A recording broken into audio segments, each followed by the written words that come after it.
দুর্নীতি দমন কমিশনের দায়ের করা মামলায় সিলেট মেডিকেল বিশ্ববিদ্যালয়ের ৮ কর্মকর্তা কর্মচারীকে কারাগারে পাঠিয়েছেন আদালত। রোববার ২৫ জানুয়ারি সিলেট মহানগর দায়রা জজ আদালতের বিচারক মুন্সি আব্দুল মজিদ শুনানি শেষে তাদের জামিন আবেদন নামঞ্জুর করে কারাগারে পাঠানোর নির্দেশ দেন।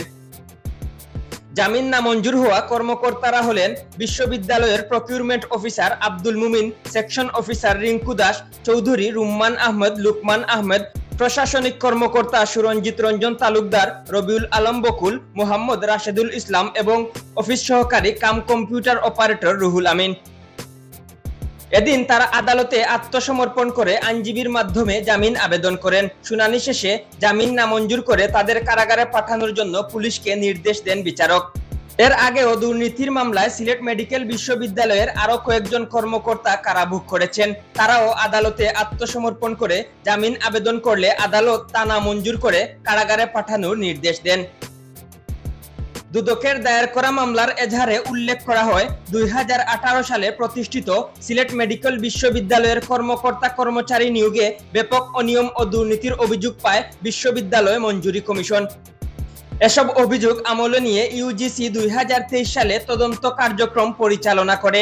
তদন্তে তৎকালীন উপাচার্য মুর্শেদ আহমেদ চৌধুরী ও ভারপ্রাপ্ত রেজিস্ট্রার মোহাম্মদ নইমুল হক চৌধুরীর বিরুদ্ধে ক্ষমতার অপব্যবহার, ব্যাপক অনিয়ম ও দুর্নীতির সত্যতা পাওয়া যায়।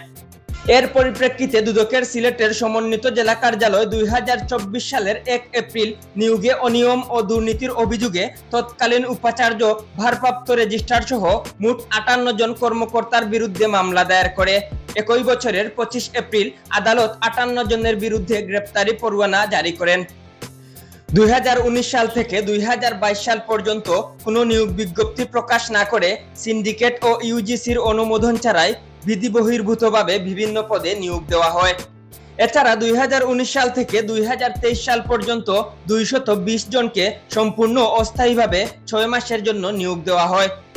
পরবর্তীতে নির্ধারিত সময় শেষে চাকরি নিয়মিত না করে ২ থেকে ৫ বার পর্যন্ত এডহক নিয়োগের মেয়াদ বাড়ানো হয়, যা বিধিমালার পরিপন্থী। এম কে তুহিন, আধুনিক ডেস্ক।